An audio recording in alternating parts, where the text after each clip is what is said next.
Hello' বন্ধুসকল, আপোনালোকে চাই আছে জি ডিটক্স আৰু মই আজি আপোনালোকক ক'ব ওলাইছোঁ rule 139 of motor vehicle act আৰু ছেকশ্যন 158।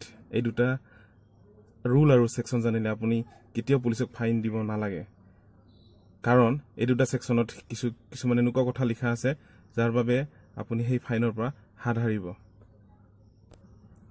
আমি যেতিয়াই গাড়ীত যাওঁ তেতিয়া আমি গোটেই আমাৰ গাড়ীৰ ডকুমেণ্ট, ড্ৰাইভিং লাইচেন্স, RC, যি permit, pollution under control certificate, এইবিলাক নিয়াটো আমাৰ খুবেই জৰুৰী। আৰু যেতিয়াই এজন ট্ৰেফিক পুলিচে সেইখিনি বিচাৰিব তেতিয়া সেইখিনি দেখুৱাটো আমাৰ কৰ্তব্য।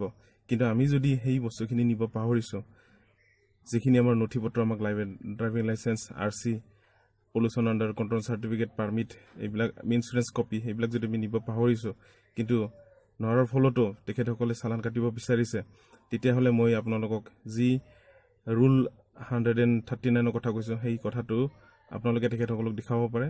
বলক আপোনালোকক মই দেখুৱাই আছোঁ 139ত কি লিখা আছে আৰু 158 ছেকশ্যন তাত কি লিখা আছে। তাৰপিছত সেই দুটা ছেকশ্যন যদি আপোনালোকে জানে তেতিয়াহ'লে তেখেতসকলে ফাইন কাটিব আপোনাক নোৱাৰিব। 139ৰ যিটো ছেকশ্যনৰ কথা কৈছোঁ মই, সেইটো জানিবলৈ আপুনি গুগলত চাৰ্চ কৰিব ৰুল, এইটো আহি গৈছে rule 139 of motor vehicle act 2019। ওপৰটোত ক্লিক কৰক। এই ডকুমেণ্টটো আপোনালোকে PDF-ত ডাউনলোড কৰি থৈ দিব, যাতে কেতিয়াবা যদি ট্ৰেফিক পুলিচে আপোনাক ধৰে আৰু আপোনাৰ হাতত যদি কোনো ডকুমেণ্ট নাথাকে তেতিয়াহ'লে আপুনি এই ডকুমেণ্টখন দেখুৱাব পাৰিব। তাৰপিছত আপুনি আহিব, এই PDF ফাইলটো দেখিছে, government of India, ministry of road transport and highway dated, এইখন আপুনি ক্লিক কৰিব, ইয়াত ক্লিক কৰিব। ইয়াত আপুনি ক্লিক কৰাৰ লগে লগে এইখন যেতিয়া ডাউনলোড হৈ যাব, আপুনি এইখন তেনেকৈ ডাউনলোড কৰি থৈ দিব। আৰু ইয়াত এই কথাটো উল্লেখ আছে যে আপোনাৰ হাতত যদি কোনো RC, যদি কোনো ধৰণৰ ডকুমেণ্ট নাই, গাড়ীখনৰ ড্ৰাইভিং লাইচেন্সো যদি নিব পাহৰিছে, তেতিয়াহ'লে আপুনি সেই ডকুমেণ্টখিনি দেখুৱাবৰ কাৰণে 15 দিনৰ সময়সীমা পাব।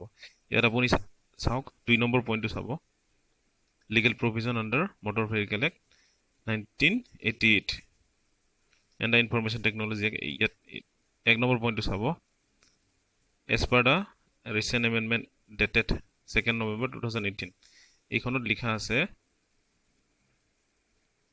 এইটো চাব, পেৰাগ্ৰাফটো চাব, the driver of or a conductor, সেইটো চাব।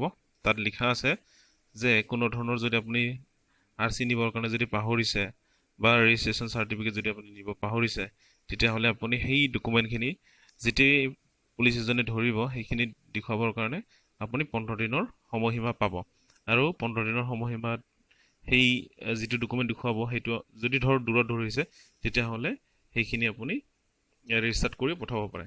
গতিকে আপোনাক যেতিয়াই পুলিচে ধৰে তেতিয়া আপুনি তেখেতসকলক ক'ব লাগিব যে আপোনাৰ হাতত এই সম্পূৰ্ণ ডকুমেণ্টখিনি আপোনাৰ ঘৰত আছে, কিন্তু আপুনি আনিব পাহৰিলে, গতিকে আপোনাক 15 দিনৰ আগতে আপোনাক মই এইখিনি শ্ব' কৰাম, তাৰপিছতহে তেখেতসকলে ফাইন কৰাব পাৰিব।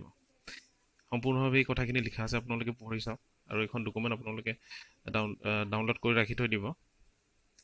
তাৰপিছতে আৰু এটা কথা আপোনাক দেখুৱাম যে ইয়াতে যি 4 নম্বৰ আৰু 5 নম্বৰ যিটো পইণ্ট আছে সেইটো চাব যে পৰিবহণ যিটো এপ আছে সেইটো সম্পূৰ্ণৰূপে valid app.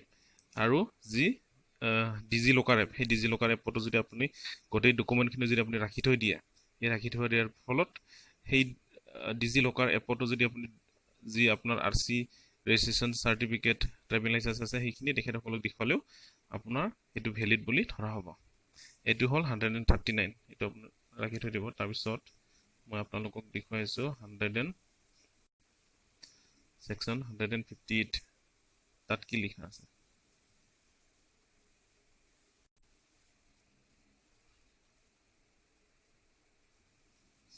Section 158 motor vehicle act, এই ওপৰটো মাৰক।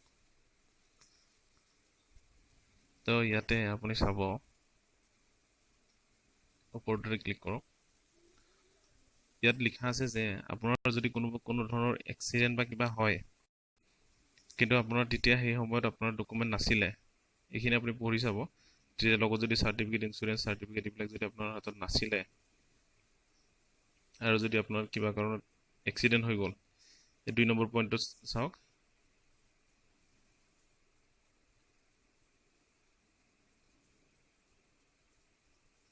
তাতে 2 নম্বৰ, 3 নম্বৰ পইণ্টটো চাওক, 4 নম্বৰ পইণ্টটো চাওক।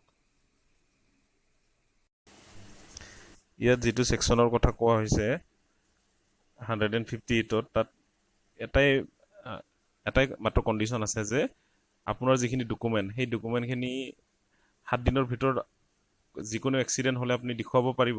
কিন্তু যিটো এক্সিডেণ্ট হ'ল, সেই এক্সিডেণ্ট হোৱাৰ আগৰ ডকুমেণ্ট হ'ব লাগিব। মানে আপুনি এক্সিডেণ্টটো হোৱাৰ পিছত আপুনি ডকুমেণ্ট বনাই পেলাই 7 দিনৰ ভিতৰত দেখুৱাব নোৱাৰিব, তাৰ আগৰ ডকুমেণ্ট হ'ব লাগিব, ভেলিড হ'ব লাগিব। আৰু যিটো ছেকশ্যন ৰুলৰ কথা ক'লোঁ মই 139, তাতো যি 15 দিনৰ সময়সীমা, সেই 15 দিনৰ সময়সীমা মানে তেখেতসকলে যিদিনা ধৰিছিল তাৰ আগৰ ডকুমেণ্ট হ'ব লাগিব। উইথিন যিটো আপুনি 15 দিনৰ ভিতৰত দেখুৱাব, তাৰ আগৰ ডকুমেণ্টটোহে দেখুৱাব পাৰিব।